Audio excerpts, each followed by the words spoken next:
আসসালামু আলাইকুম। Hello everyone, this is সজীব। অনেক সময় আমরা আমাদের ডেস্কটপ কিংবা ল্যাপটপের পাসওয়ার্ড আমরা ভুলে যাই। তো আপনি আপনার যদি ডেস্কটপ কিংবা ল্যাপটপের পাসওয়ার্ড ভুলে যান, সেটা হতে পারে উইন্ডোজ 7, 8, 10 অথবা 11 যেটাই হোক না কেন, কিভাবে খুব সহজে আপনি আপনার ডেস্কটপ কিংবা ল্যাপটপের পাসওয়ার্ডটাকে রিমুভ করতে পারেন, আজকে আমরা সেটাই দেখাবো। সো চলেন দেখা যাক।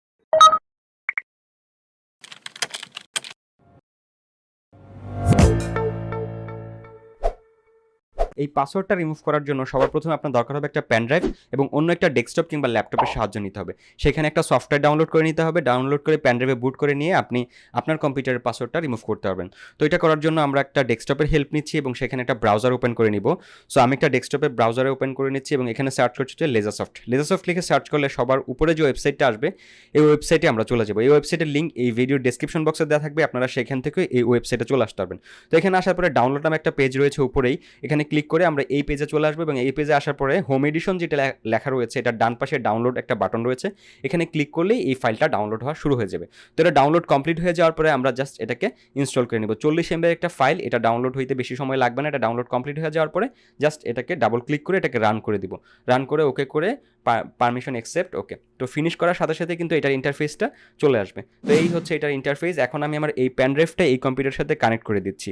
তো প্যান ড্রাইভটা কানেক্ট করার পরে যে বার্ন সিডি ইউএসবি ডিস্ক যেটা লেখা রয়েছে, অর্থাৎ প্যান ড্রাইভের যে আইকনটা রয়েছে এখানে জাস্ট একটা ক্লিক করে দেবো। ক্লিক করে দেওয়ার পরে এই ইন্টারফেসটা আসবে। এখানে ক্লিক করে আপনার যেই ডেস্কটপ বা ল্যাপটপের পাসওয়ার্ড আপনি রিমুভ করতে চাচ্ছেন সেইখানে যেই উইন্ডোজটা আছে সেই উইন্ডোজের নামটা এখানে সিলেক্ট করে দেবেন। সেখানে যদি উইন্ডোজ 10 64 বিট থাকে তাহলে এখানে উইন্ডোজ 10 64 বিট দিবেন। সেখানে যদি উইন্ডোজ 10 32 বিট থাকে তাহলে এখানে উইন্ডোজ 10 32 বিটটা দিবেন। তো যেটা থাকে এটা দিয়ে জাস্ট নেক্সট ক্লিক করার পরে আপনি এখানে আসবেন। এখানে আসার পরে কিছু করবেন না, জাস্ট স্টার্ট ক্লিক করে দিবেন। স্টার্ট ক্লিক করার সাথে সাথে আপনার কাছে একটা ইরোর আসবে, সেখানে বলা হবে আপনার যে প্যান ড্রাইভটা আছে সেটাকে ফরম্যাট করে বুট করে নিতে চাচ্ছে। আপনি জাস্ট ইয়েস করে দেওয়ার সাথে সাথে বুট করার জন্য রেডি হয়ে যাবে এবং আপনার কাজ শুরু হয়ে যাবে, বুটিং শুরু হয়ে যাবে।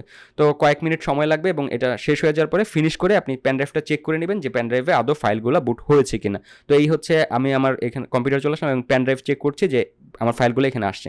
তো আমি যেই কম্পিউটারের পাসওয়ার্ডটা রিমুভ করতে যাচ্ছি সেখানে চলে আসলাম এবং এই প্যান ড্রাইভটাকে এই কম্পিউটারের সাথে কানেক্ট করে দিলাম। কানেক্ট করার পরে আমি এটাকে রিস্টার্ট করে দিচ্ছি।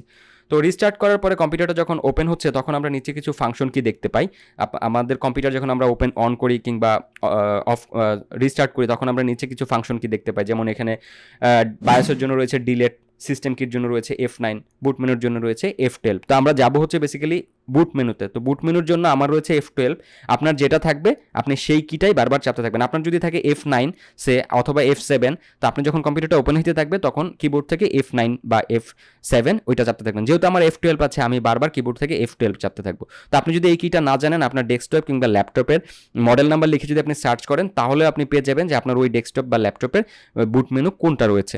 তো ওইটা জেনে দেন আপনি কিবোর্ড থেকে ওই বাটনটা বারবার প্রেস করতে থাকবেন। তো আমি F12 বারবার প্রেস করার ফলে আমি আমার এই ইন্টারফেসে চলে আসলাম। এই ইন্টারফেসে আসার পরে এখানে দেখেন আমার সবগুলো হার্ড ডিস্কের লিস্ট দেখাচ্ছে এবং ইউএফএ ইউএসবি 3.0 ফ্ল্যাশ ড্রাইভ, এটা হচ্ছে আমার প্যান ড্রাইভটা। তো এইটাতে জাস্ট ক্লিক করে দেবে। এটা ক্লিক করার পরে এই ইন্টারফেসটা আসবে। এখানে কিবোর্ড থেকে আমি ইন্টারপ্রেস করে দিলাম, দেওয়ার পরে এই ইন্টারফেসটা আসলো। এখানে লেজারসফট লাইভ সিডি যেটা রয়েছে আমি জাস্ট এটাকে এটার মধ্যে রেখে কিবোর্ড থেকে ইন্টারপ্রেস করে দিব। তো এইটাতে কিবোর্ডে ইন্টারপ্রেস করার সাথে সাথেই আপনি আপনার যে প্যান ড্রাইভে যে ফাইলটা বুট করেছেন সেই ফাইলটা কিন্তু সেই সফটওয়্যারটা এখানে রান করে নেবে। তো এখানে রান করার পরে এখানে অনেকগুলো অপশন দেখাবে। এখানে আপনার তো সবগুলো অপশন দরকার নেই, জাস্ট দরকার হচ্ছে আমাদের পাসওয়ার্ড রিকভারি। তো যেহেতু পাসওয়ার্ড রিকভারিটা রয়েছে নিচে এবং জাস্ট এটাতে আমরা একটা ক্লিক করে দেবো। এটাতে ক্লিক করার পরে এই ইন্টারফেসটা আসবে। কোনো কিছুই চেঞ্জ করবো না, নেক্সট ক্লিক করে পরের স্টেপে চলে যাবো। এখানে একটা ইরোর দিচ্ছে, যে ইরোরটা বলতেছে আপনি এটা কি প্রফেশনাল ব্যবহার করবেন নাকি কমার্শিয়াল ব্যবহার করবেন না পার্সোনাল ব্যবহার করবেন। তো যেহেতু আমরা এটা পার্সোনাল ব্যবহার করতেছি দ্যাটস ওয়াই ইয়েস করে দিব।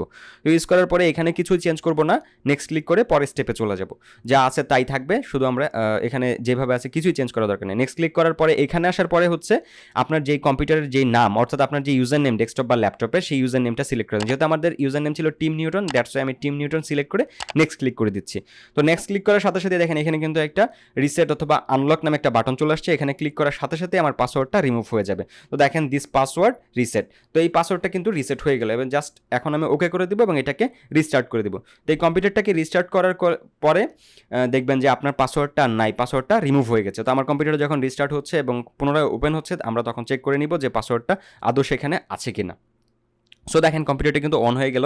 এখন আমি দেখি যে আমার পাসওয়ার্ডটা সেখানে আছে কিনা, না পাসওয়ার্ডটা রিমুভ হয়ে গেছে। তো দেখেন পাসওয়ার্ডটা কিন্তু রিমুভ হয়ে গেছে। তো এবার আমি আমার ডেস্কটপে কিন্তু লগ ইন করতে পারছি। তো এইভাবে আপনি আপনার পাসওয়ার্ড যদি ভুলে যান তা আপনিও আপনার পাসওয়ার্ডটাকে খুব সহজেভাবে রিমুভ করে নিতে পারেন।